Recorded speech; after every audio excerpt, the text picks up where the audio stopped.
En classe, nous avons découvert une deuxième technique pour mettre en évidence la présence des ions dans le liquide, c'est la formation de précipités.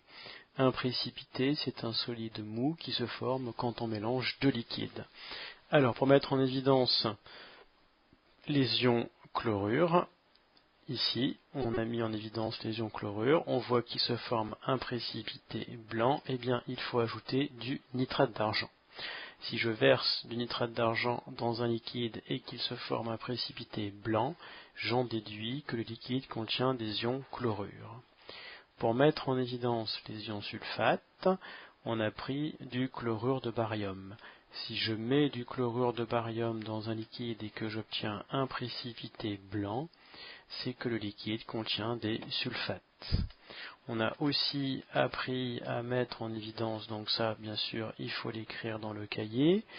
Faites pause au niveau de la vidéo si vous n'avez pas eu le temps de noter ça dans le cahier. Et ensuite on a mis en évidence les cations métalliques, alors le cuivre 2, le fer 2, le fer 3, le zinc.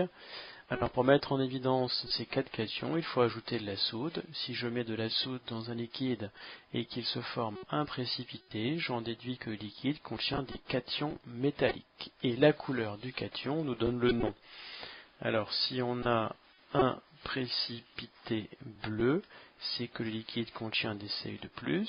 Si on a un précipité vert, c'est que le liquide contient des Fe2+, on dit vert kaki.